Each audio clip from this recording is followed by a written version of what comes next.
Good afternoon. My name is Abigail Yee. I'm a senior from Cincinnati, Ohio, and I'm studying financial management, and I have the honor of introducing our speaker for today. Brian T. Kennedy is president of the American Strategy Group, a think tank dedicated to understanding the strategic threats to the United States. A graduate of Claremont McKenna College and a member of the Independent Working Group on Missile Defense, Mr. Kennedy is chairman of the Committee for the Present Danger, China. He is a board member and senior fellow of the Claremont Institute, where he served as president from 2002 to 2015 and directed its Golden State Center in Sacramento, its national security project, and served as publisher of the Claremont Review of Books. He has written widely on national security affairs and public policy, including in the Wall Street Journal, the Federalist, the American Mind, Imprimis, Investors Business Daily, and Real Clear Politics. He is the author of Communist China's War Inside America and co-author of The CCP is at War with America, a Team B report on the COVID-19 biological warfare attack. Please join me in welcoming Mr. Brian T. Kennedy.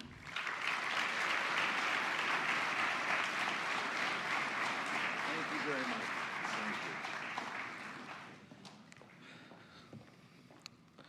Thank you very much for that kind introduction. Good afternoon, everyone. It's a pleasure to be here at Hillsdale College. I'm sure this is going to be a very friendly audience. We'll see. No, thank you. Yeah, no, I appreciate that. Yes. Yes, I gave a talk yesterday to some of the grad students in R.J. Pistrito's class. But before that, 2 weeks ago, the last audience I was in front of was a grand jury in Washington, D.C. I was one of the 30 people that was subpoenaed from Trump world regarding the January 6th and the relationship of my investigation and other people's investigation of the election in November of 2020. So I spent 6.5 hours in front of a grand jury talking to them about how I thought China had helped steal the election in 2020. Thank you. That's sort of gratuitous, of course, but there were a lot of nodding heads in that grand jury in Washington, D.C. Even in Washington, D.C., I think people believed that there was something wrong. So after the first 3.5 hours, I thought, I can do this all day, because all I was doing was talking about communist China and what I thought was a problem. Well, it is a great pleasure to be back at Hillsdale College. Someone asked me earlier in the week where I was going, and I said I was going to the finest university in America to give a talk.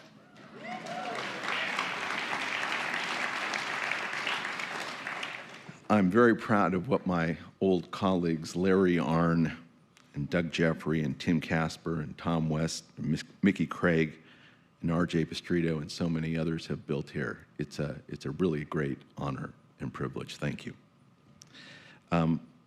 Before I begin my talk, I would like to make a point that I think needs to be made. I think you know this, but we're living in very strange times. It's often very difficult to understand such times. The human eye may look for anomalies, but the human brain looks for which is regular and predictable. It wants to reject anomalies and prefer instead normalcy. This is one reason that the term conspiracy theory can gain such traction. In the early days of the COVID pandemic, it was said that it might have come from the Wuhan Institute of Virology. No, that was just a conspiracy theory, it was said. That can't be true. This is heard a lot these days to the point where it really is the go-to meme on MSNBC or CNN or any of the mainstream media. When they don't like what is being said, it's a conspiracy theory, whether it's COVID, the vaccine, election fraud, or anything that deviates from the accepted narrative. When you examine everything that's going on today, you can't quite make sense of what is going on. You need to ask yourself the simple question, why is this happening? What's going on here? Is this all a series of random events, or is there order, planning, and high government policy at work? Robert Kennedy mentioned the other night the Event 201 project, the so-called tabletop experiment on how to deal with the coronavirus pandemic. That included very important people from within the government and outside the government. Avril Haines was there. She's today the Director of National Intelligence in the Biden administration. She just happened to be there. Christopher Elias from the Bill and Melinda Gates Foundation just happened to be there. George Gao from the Chinese CDC, representatives from the World Economic Forum and the like. People who'd be influential in the media. Now, this isn't random. This is policy at work, strategy at work. People mean to do these things for a reason. There's something going on. And as much as I enjoyed the lectures by Robert Kennedy and Naomi Wolf, and I agree with everything that was said by them, I just want to remind us once again, these are not mainstream views, nowhere close to it. It's not going to be accepted very far outside this room, unfortunately. Nor will anything I have to say be very mainstream, no matter how much people are waking up to the threat from Communist China. Much work needs to be done, and I am most grateful that Hillsdale College is at the forefront of presenting these ideas to a candid world.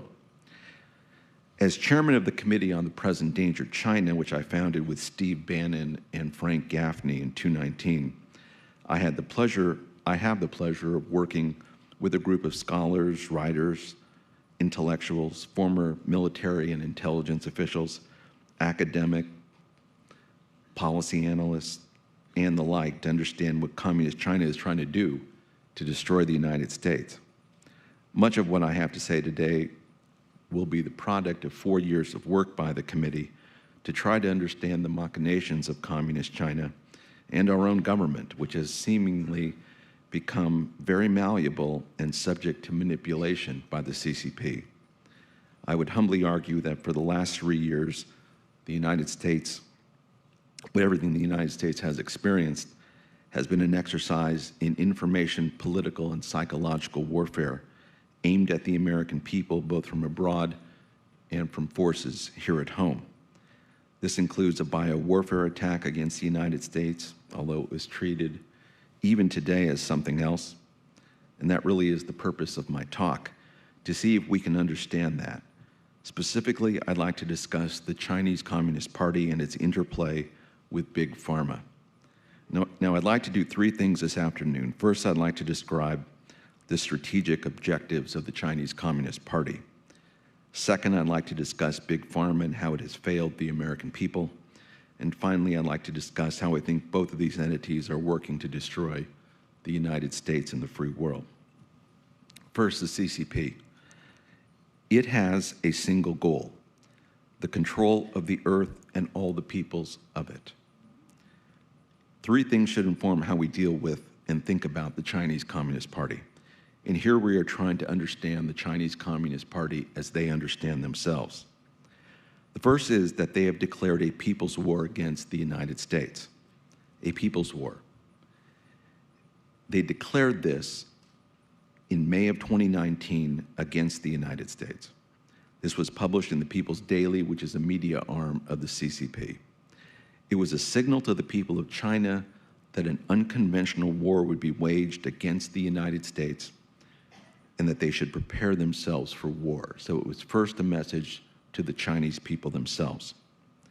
The reason for this people's war was that the United States had the temerity to try to enforce some kind of ban, some kind of mechanism to stop Communist China, the People's Liberation Army, the industrial espionage units within it, and private cyber thieves within Communist China from stealing about $500 billion a year in intellectual property from the United States. That's $5 trillion over a decade, the Trump administration had said. So because we had the temerity to ask them to quit stealing $5 trillion of our intellectual property, they declared a people's war on us. That's how they think of us, that whatever we have belongs to them. And I'd also say that people's war was not just about money. it was also about political control. They believed they had control of the United States before Donald Trump and the MAGA movement. They had captured the elites in the West. They thought they had bought them off. Major media figures like Rupert Murdoch were sympathetic to them. The masters of the universe on Wall Street, like Larry Fink at BlackRock or Steven Schwarzman at Blackstone, were all making billions of dollars doing business in communist China. They, the CCP, believed they had complete control of the oligarchs in the United States. That much was clear. The MAGA movement and Donald Trump, however, represented something different. It represented a genuine resurgence of American nationalism. It represented an awakening for the American people. The communist movement that has operated in this country for the better part of a century was having a lot of success prior to Donald Trump. If the primary goal of communism or a communist revolution is to first demoralize the American people, which is an absolute requirement for a communist revolution, demoralization, Donald Trump represented a remoralization of the American people that from the Chinese communist point of view could not be tolerated.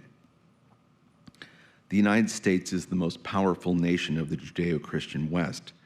With Donald Trump as president, the principles of human freedom and the great traditions of the Christian West were being reborn. For that reason, the Chinese Communist Party must have believed that it must be destroyed, or at minimum, Donald Trump needed to be destroyed politically. Within 6 months of their declaration of a people's war, the COVID-19 virus was spreading throughout the world. And it matters little whether it was intentionally leaked from a lab or not. What is clear is that they allowed it to spread throughout the world, knowing the harm it would cause. And just as a practical matter, even if it were an intentional attack, in war, deception matters. And even an intentional attack would require that it look like an accident, as I'll discuss a little later.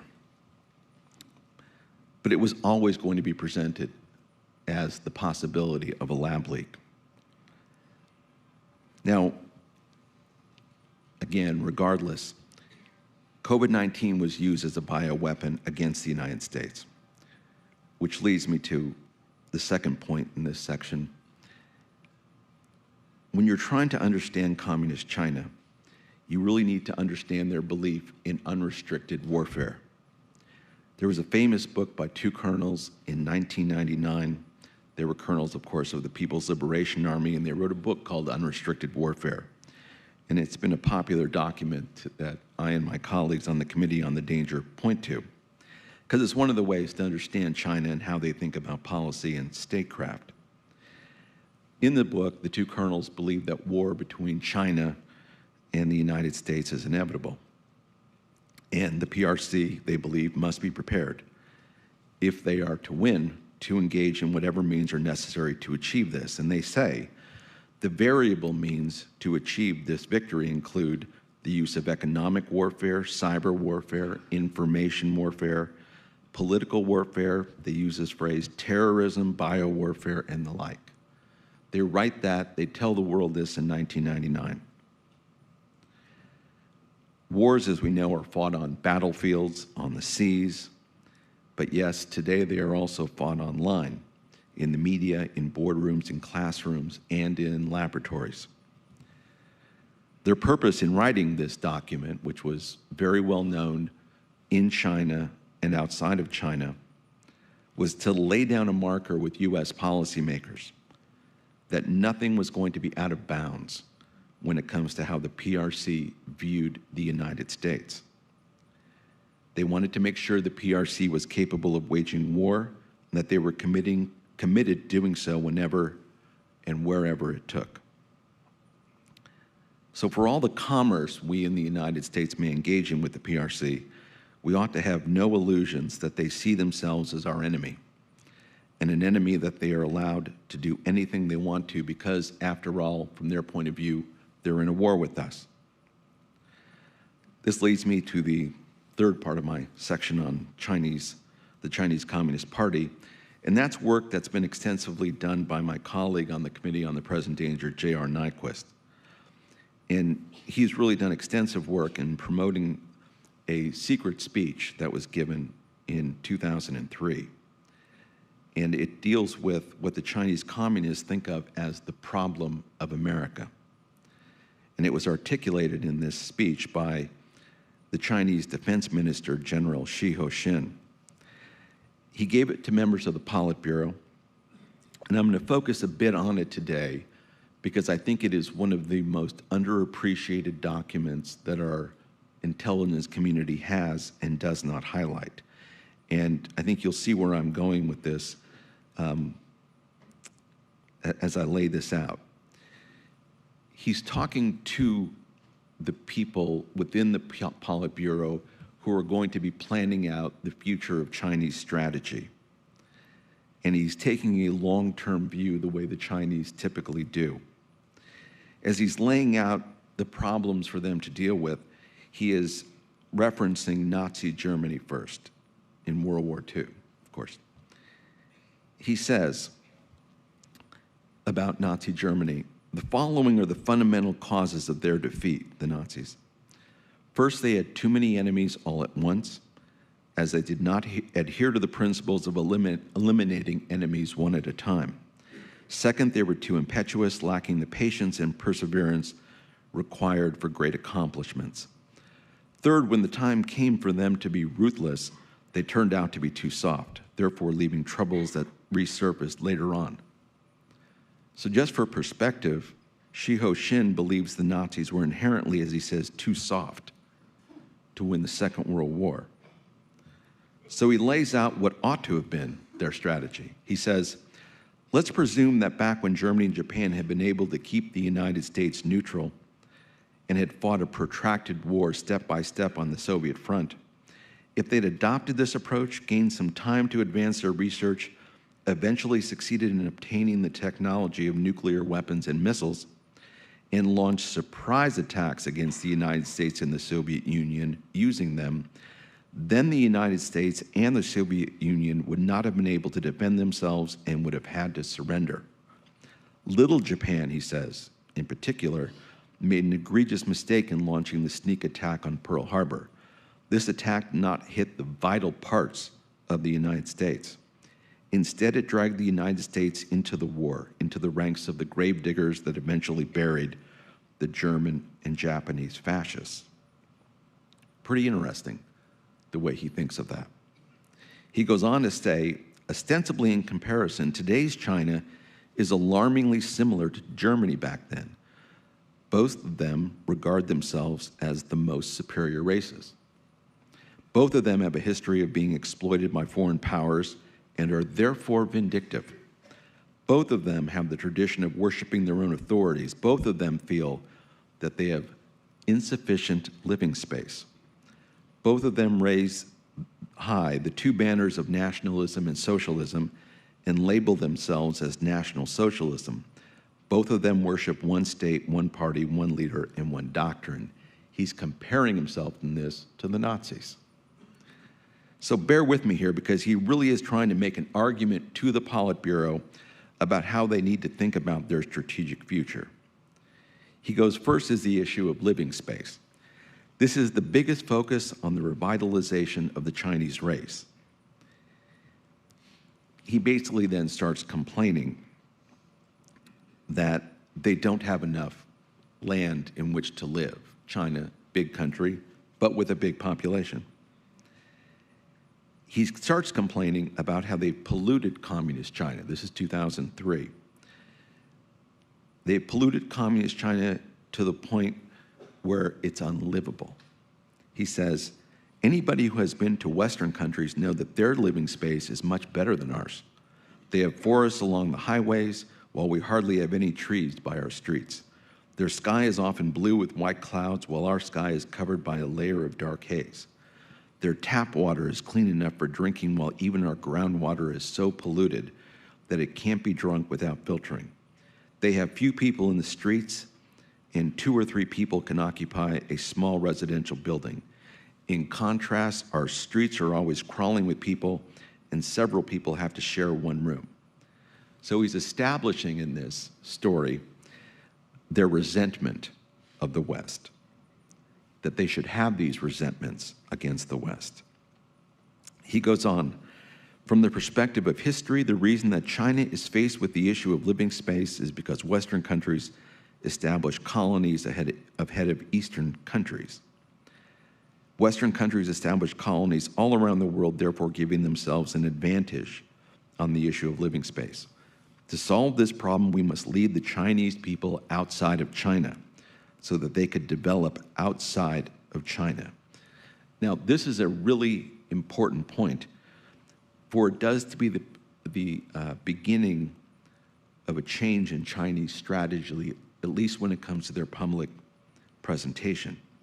Now, it's often said the Chinese are not an expansionary people, that they're an inward-looking people. They've been around for 5,000 years, and they've not expanded beyond where they currently are. That's the narrative we're told of communist China. But General Xi makes this point. He says, there's no need to worry about this issue. Comrade Mao Zedong said that if we could lead the Chinese people outside of China, resolving the lack of living space in China, the Chinese people will support us.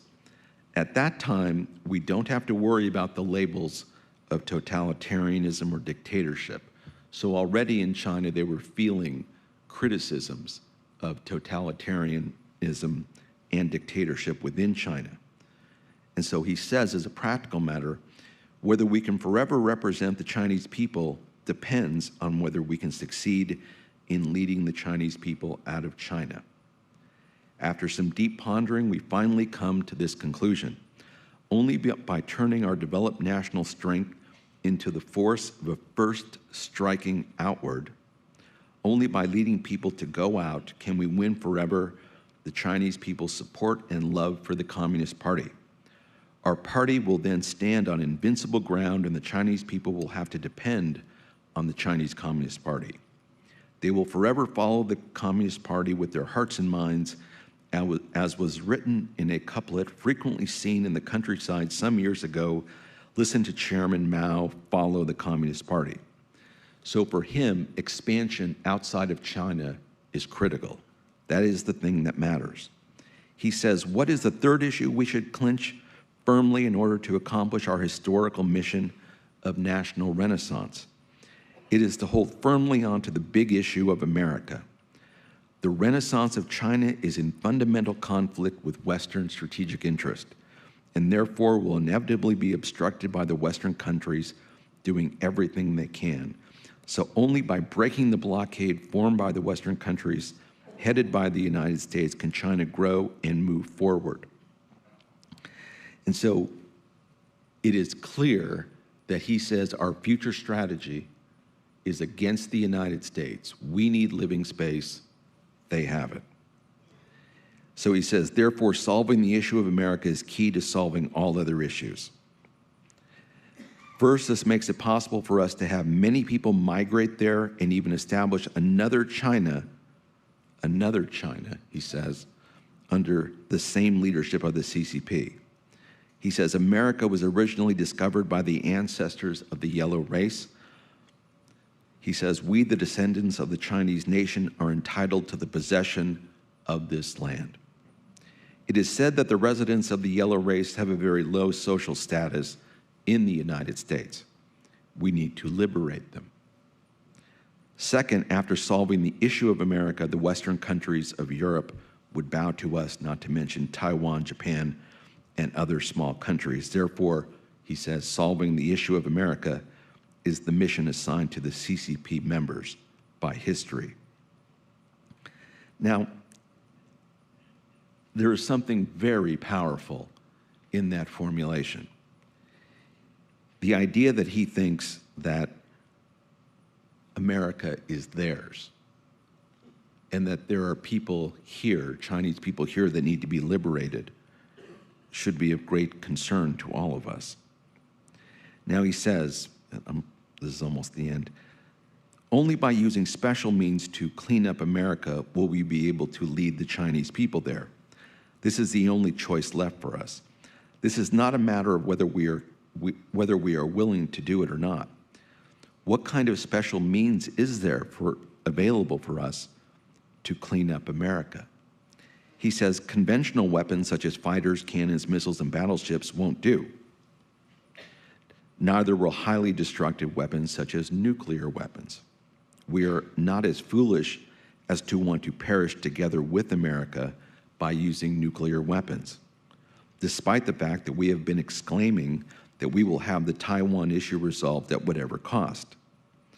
Only by using non-destructive weapons that kill many people will we be able to reserve America for ourselves. There has been rapid development of modern biological technology, and new bioweapons have been invented one after another. Of course, we have not been idle. In the past years, we have seized the opportunity to master weapons of this kind. We are capable of achieving our purpose of cleaning up America all of a sudden. When Comrade Xiaoping was still with us, the party central committee had the perspicacity to make the right decision not to develop aircraft carrier groups and focus instead on developing lethal weapons that can eliminate mass population of the enemy country. So the point is, he's going to use biological weapons against us. He says, biological weapons are unprecedented in their ruthlessness, but if the Americans do not die, then the Chinese have to die. If the Chinese people are strapped to the present land, meaning if they're stuck in China, a total societal collapse is bound to take place. According to the computation of the author of Yellow Peril, more than half of the Chinese will die. He lays out how many of them are going to die. He thinks, 800 million are going to die. So he says, we must prepare ourselves for two scenarios. If our biological weapons succeed in the surprise attack, the Chinese people will be able to keep their losses at minimum in the fight against the United States. If, however, the attack fails and triggers a nuclear reaction from the United States, China would perhaps suffer a catastrophe in which more than half of its population would perish. This is why we need to be ready with air defense systems for our big and medium-sized cities. Whatever the case may be, we can only move forward fearlessly for the sake of our party and state and our nation's future, regardless of the hardships we have to face and the sacrifices we have to make. It is indeed brutal to kill 100 or 200 million Americans, he says. But that is the only path that will secure a Chinese century in which the CCP leads the world. We as revolutionary humanitarians do not want death. But if history confronts us with a choice between the deaths of Chinese and those of Americans, we have to pick the latter. As for us, it is more important to safeguard the lives of the Chinese people and the life of our party. That is because, after all, we are Chinese and members of the CCP. Since the day we joined the CCP, the party, life, has always been above all else. History will prove that we made the right choice. Now, that is a powerful, powerful formulation of how they think of themselves. And the idea that they describe using biological weapons against us has a way of, in my mind, it gives some logic to everything we've been living under for the past 3 years. That whereas we, the United States, and Robert Kennedy did a great job of laying all the concerns we had about biological weapons, whereas he laid out why we wouldn't want to use them, even if the CIA had them, the Chinese have no illusions about any of this. They think, if we really want that place, America, with its, the fertile lands that we have, the beauty of it, but just the economic capacity of it, why would we want to destroy it with nuclear weapons? Why not just kill the people? And the way you kill the people is with biological weapons. But here's something that he says, as he concludes his speech that I found the most interesting, if you can believe it. He talks about, in 1995, a meeting of the Gorbachev Foundation in San Francisco, 1995. And he says, this is a shocking U.S. conspiracy. So this is a meeting of like the World Economic Forum types, but back in 95, it's Gorbachev's foundation. He says there are 500 business leaders there, important statesmen, economic leaders, scientists, George W. Bush, who said who was not the president. Baroness Thatcher was there. Tony Blair was there. Zbigniew Brzezinski, George Soros, Bill Gates. They were all there, he says, and this is true, I did investigate this, from September 27th to October 1st in 1995.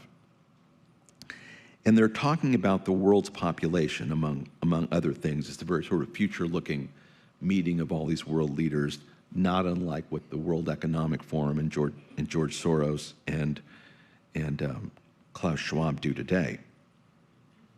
But back then, in 1995, they basically come to a conclusion at this conference that the planet, the economic productivity of the planet could be done by about 20% of the population. So that 4/5 of the planet, 80%, would, these are General Xi's words now. He says, the people in attendance thought that this excess 80% population would be a trash population, and a, quote, high-tech means should be used to eliminate them gradually. Now, this kind of a conversation was actually had in 1995 in San Francisco by these types. Now, I'm not saying George Bush believed any of this or Baroness Thatcher or anybody else. But when you get these globalists together, I'm not saying those are globalists, but when you get people who are looking in this global way together, there are always going to be some who believe that the world's overpopulated and that we have to do something about it. So from the point of General Xi, he's saying, we've polluted China to the point where it's unlivable. They need living room, not unlike the Germans, Lebensraum, that it's going to take pressure off them politically with the Chinese people if the Chinese people can go outside their borders, that they're eventually going to have to fight the Americans anyway, that America is essentially the only country standing in their way. And so they're going to use biological weapons to take America down. And he's saying these globalist powers in that meeting in San Francisco, 8 years previous, were conspiring back then to eradicate the world's population anyway. And so the CCP ought to act first. Now, this is not an unknown speech among the American intelligence community. It's not subscribed to because if you subscribe to this, what I just said, you have to do something about communist China. You have to take that seriously. And so much easier not to take it seriously. Just as a closing note on General Xi, this guy was not a marginal character.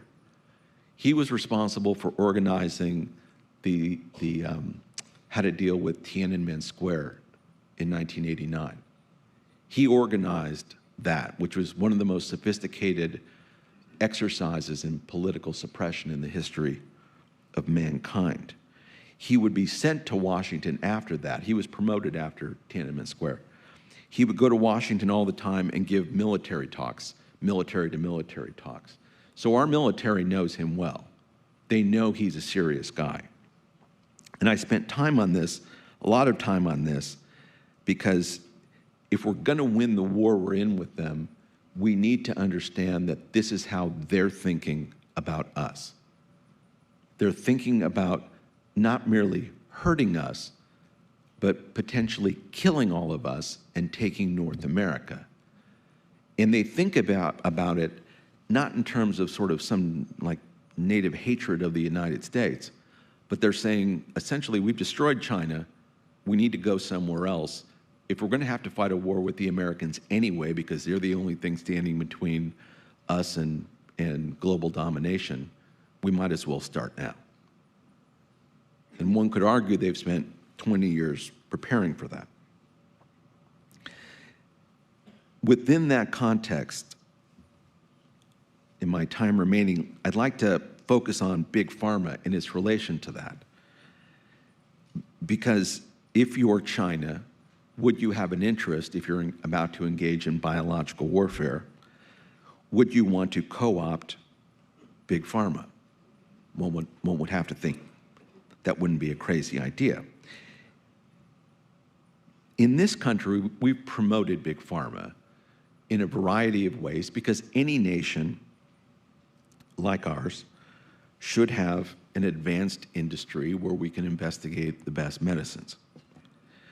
We today, as has been discussed during this conference, we in America have invested billions of dollars in universities, laboratories.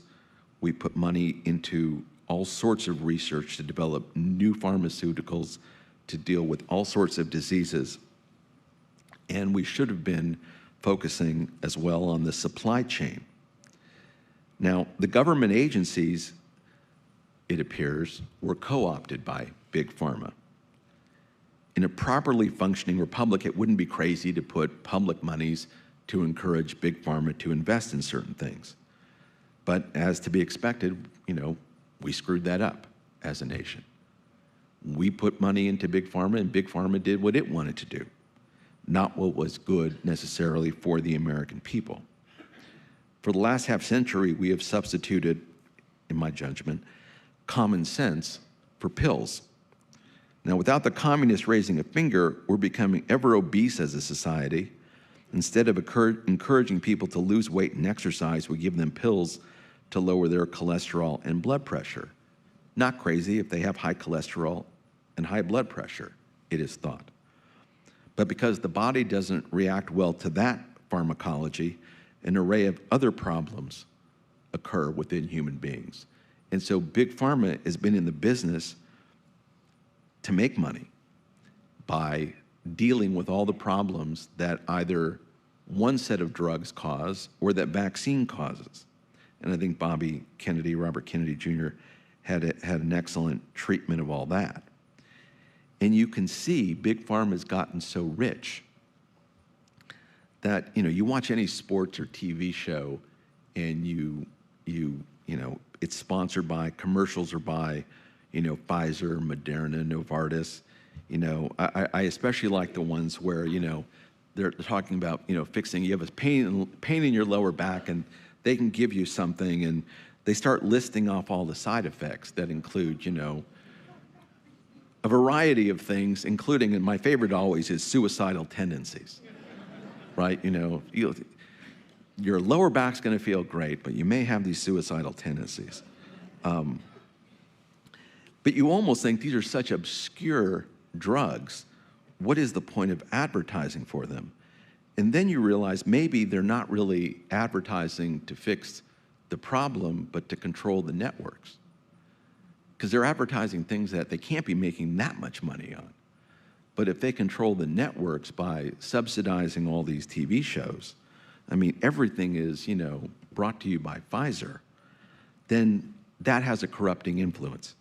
So Big Pharma, using our tax dollars, have created drugs that have made them a lot of money, that have not made us healthier. I think one of the speakers earlier in the week highlighted some of this. And it's a national tragedy that we haven't woken up to this before now. Now, if that wasn't bad enough, though, one of the members of our Committee on the Present Danger China is Rosemary Gibson. She's one of the founding members. And she wrote a book called China RX. So not only have we done all this with Big Pharma, we've exported much of the production of this now to communist China so that they can make all the money. The upshot of her scholarship was that in ever greater pursuit of profits, America's pharmaceutical industry has exported both the manufacture of pharmaceuticals and the active pharmaceutical ingredients from which the drugs are made. And a substantial amount of the research now, Pfizer makes deals with, not merely Fosun Pharma, but other laboratories in communist China to do all the research on this. So it was not just that we would find a place to make the drugs at a lower cost, but we would take a thriving industry a real industry in America to try to research, chronic illness and disease and things that are really bothering us, and things that we might be able to deal with, and we take those billions of dollars worth of jobs in America, and we export that to communist China. We offshore that as well. So I'm not even saying we should be taking these drugs, but if we are going to make these drugs, we should at least make them in the United States. And the crazier part to all this, I don't want to run out of time here. The crazier part of all this is that the Chinese want to be the world's pharmacy, they say. Their strategy is to be openly the world's pharmacy. So they not only want to produce the drugs, they want to produce the active pharmaceutical ingredients. They want the money for the research to investigate all these things. So when Anthony Fauci goes and has the Wuhan Institute of Virology through Eco Health Alliance, do what appears to be gain of function research, this is just how the world works here. Just how the world works. We're just going to let China do all this for us. Apparently, these are jobs Americans just won't do, which is research and manufacturing, all of which is crazy. If there's a piece of good news of highlighting all this, the Trump administration did take this seriously. Before 2018, there was literally no one in the US government responsible for knowing where our pharmaceuticals were being manufactured. They knew they were being manufactured all throughout the world. It was no one's job to really track that, as if they were kind of indifferent to the fact that now 80% of the active pharmaceutical ingredients are made in communist China. And in 2019, the Trump administration took these facts very seriously, to where now both the DOD and the FDA have to report to Congress on the status of certain medicines here. We still have not brought back on shore to the United States the production of these active pharmaceutical ingredients. It turns out once you close down these factories, it's very hard to open them back up. But it is my sincere hope, should be all of our sincere hope, that we do that quickly, because as one Chinese official said, after in 2020, there was a lot of criticism of the Wuhan Institute of Virology and the idea that it was an intentional attack. One of the Chinese members of the Politburo said that they were going to start denying us, made a threat, he was going to start denying us, they were going to start denying us the active pharmaceutical ingredients. And he said, quote, "We would be drowned in a sea of coronavirus." So let me just say, wrapping up here, the issue of the vaccines is something we really need to get to the bottom of in this new Congress. I think what President Trump was promised from Pfizer and Moderna was not what we actually got. I don't think there was any time when someone said to President Trump, and I think Peter Navarro affirms this in some of the things he's written, we're going to give you an mRNA, gene therapy. He was promised an honest-to-God vaccine of the kind that we took when we were kids for a variety of things. And so this was a new thing. He was promised something that was a traditional vaccine that was going to save America's lives. Now, I do think he had a faith in modern science that we now know was unwarranted, that I'm not sure he fully appreciated just how corrupt our government agencies, led by Tony Fauci in part, were in dealing with all this. And that seems to me a great political tragedy that we need to consider. And I think before Congress, Albert Bourla, the CEO of Pfizer, who I should note is a veterinarian, nothing against veterinarians, but he's a veterinarian, and Stefan Bancel of Moderna, they should be asked how these mRNA gene therapies got to be our vaccines. because as a practical matter, that just simply doesn't make any sense. So let me conclude. I think what we're seeing here is a matter of high government policy by communist China and what I would term the demonic forces of globalism that are within the organizations like the World Economic Forum. I think we're seeing with all of these an effort to depopulate the planet. The World Economic Forum and writers like Paul Ehrlich have raised the specter that we're overpopulated, that there's some 8 billion people, and that we should really only have 500 million or a billion. If you look at that number from that 1995 conference, that number is roughly a billion, right? There's a group of people on this planet, whether they're communist China who would like America or the World Economic Forum or radical environmentalists who think we're overpopulated, and now they're going to take it upon themselves to remake this world. And so from a big pharma point of view, if you want drugs that'll lower your cholesterol, we can produce those. If you want drugs that will lower the population, we can do that too, right? We'll put this or that into this vaccine. We'll put this or that into this drug. It's not about money, it's about power. Big Pharma is going to follow whatever government on this earth is willing to give them the power to do what they do. And perhaps I'm a little over the top by calling this demonic, but I think there's a demonic force here, because there's no other way to explain.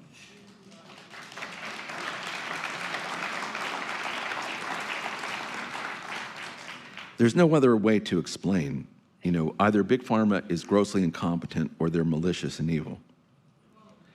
It certainly is that. And let me say, Xi Jinping said the virus is a demon and we cannot let this demon hide. Indeed, he wanted it to go all over the world. Now, whether he's carrying out the strategic design of Xiaoxin or not is another matter, but suffice it to say that the Chinese Communist Party has carried out a bioweapon attack against the United States with near impunity. The communist Chinese point of view, I understand. They're a great nation with strategic interests. They care about the well-being, first and foremost, of the Chinese Communist Party. They have 90 million members. They don't care about the Chinese people. They care about those 90 million. There's only one nation that stands between us and global domination.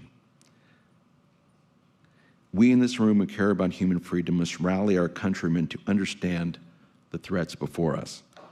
We must remoralize our people and be children of light in the darkness that surrounds us. The cause of freedom has never been more in danger. Let us commit ourselves like never before to its defense. Thank you.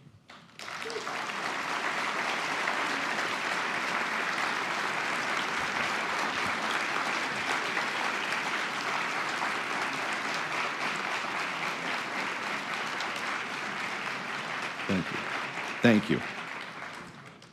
Thank you, Mr. Kennedy. We now have time for some Q&A. Thank you. If you have a question, please make your way to the microphone, and student questions will be given preference. As I am aware, China's modern geopolitical moves on a global stage include opening ports and trading posts in areas of Southeast Asia akin to European trade companies, ports that they had owned during the Century of Humiliation for the Chinese. So with this happening, with China taking trade ports in Southeast Asia and many major trading areas, what should the U.S.'s geopolitical maneuvering be in regards to trade and tariff policy with countries such as Singapore or Indonesia? It's a good question. I mean, the thing is, China, we're a commercial republic. We want to trade with the world. Free trade has done a lot of good for us. It did more good for us when we were also manufacturing things and selling things around the world. When you combine free trade with restrictive manufacturing and environmental and regulatory policy in this country, it's very hard for us to engage in the kind of free trade that made us so prosperous, even though we are a very prosperous country. The Chinese have seen that we're taking a step back in the world. So through their Belt and Road Initiative, they've been expanding everywhere, making all sorts of trade deals, buying up all sorts of raw materials in all the countries. In any country that will make a deal with them, they'll do business with. And that Belt and Road Initiative has a real way of co-opting all these small countries, because the Chinese have perfected corruption. They know how to pay off the elites in any given country. They get a trade deal, they get a deal to buy a port, a railway, to build these kind of things. The leader of the country, the handful of people who run the country, get paid a boatload of money. The Chinese get the contract, the Chinese become rich, the leaders of the country become rich, and the people within those countries become exploited, and their raw materials taken from them. And the Chinese have perfected that, and they're very effective. And we, the United States, who are concerned about being a commercial republic, need to take that seriously and challenge the Chinese wherever we can, because most of the time they're using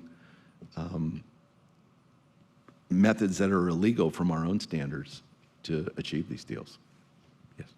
So, Mr. Kennedy, of our multi-trillion dollar national debt, I know a good portion of that is owed to China. Is China exploiting this? Like, don't they care that we owe a lot of money to them? And just what are they doing about that? Yeah, it's a great question. The answer is no. I mean, right now we have a $31 trillion national debt going up every minute, and the Chinese today have 800 billion of that. So, you know, if it were 8 trillion, and they owned $1 trillion, that'd be one thing. They own 800 billion of 31 trillion. The bigger crisis in America is the fact that Americans today invest 4 to 7 trillion, this is a crazy number, 4 to 7 trillion in Chinese equities. So people in this room, you've heard this from my colleague Roger Robinson as part of the work on the Committee on the Present Danger. In your investment portfolios, most of the time, unbeknownst to you, you will invest your own hard-earned dollars in index funds that are invested in communist China to the tune today of $4 to $7 trillion, which should be just a crime. So the idea that they own us because they own 800 billion of our treasury debt was something that they have promoted pretty effectively. And I will say, just as a practical note, we, the United States, have owned, citizens of the United States own the defaulted sovereign debt of the PRC that they've never paid on, that is in excess of $1 trillion. So most of this is a real head scratcher.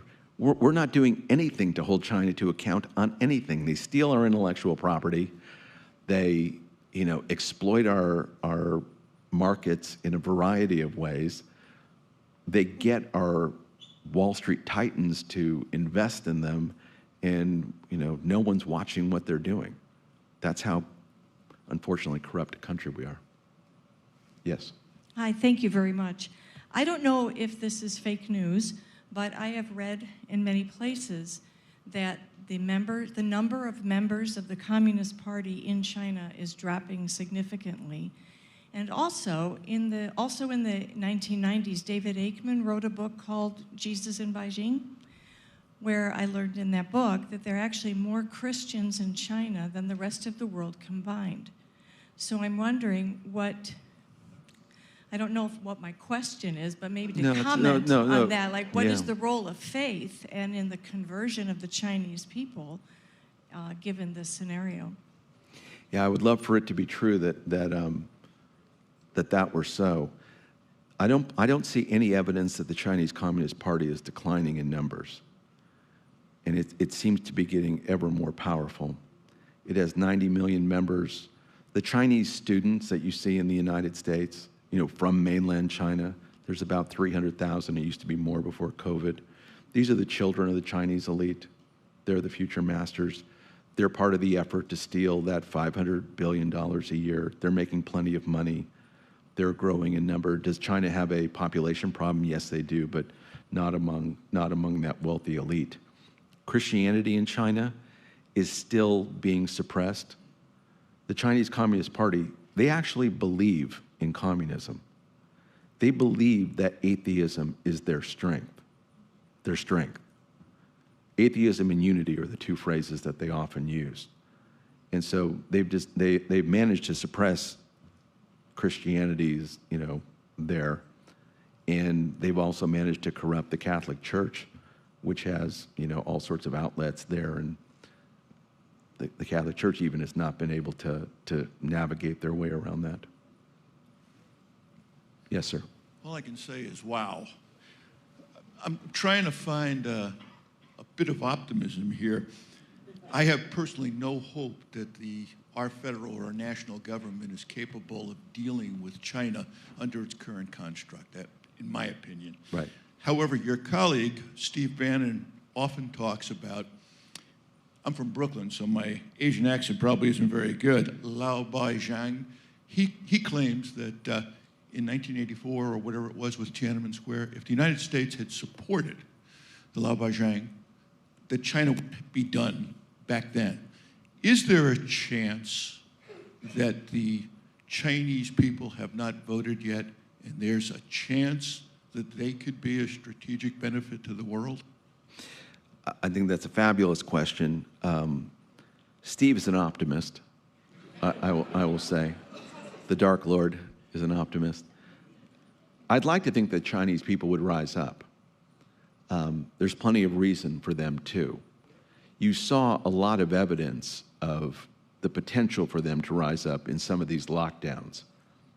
I think they followed this zero COVID policy. I thought that was mostly theater. I thought that it was mostly designed to see how the Chinese people would respond to lockdowns, because they might actually have to engage in lockdowns in China in the event that they invaded Taiwan. There was another recording of a private meeting in China last year among a Communist Party cell in the southern part of China, and they were talking about the potential, if they did invade Taiwan, of major riots in the major cities, and the need to engage in what sounded like, 18 months, 24 months of preparation internally to deal with the police, have their own police deal with the internal population in the event of an invasion of Taiwan, which would suggest that Steve may be onto something there, that the Chinese people will not sit idly by under every circumstance. But we also know that the communist government there is not afraid to kill their own people. And they make a big point often. They've killed, in the last 100 years, they've killed over 100 million people. So they're not afraid to kill their own people. And I think, because the General Xi's speech was long enough as it was, but he says at one point that what about all the people, all the Chinese within the United States that we're going to have to kill as well?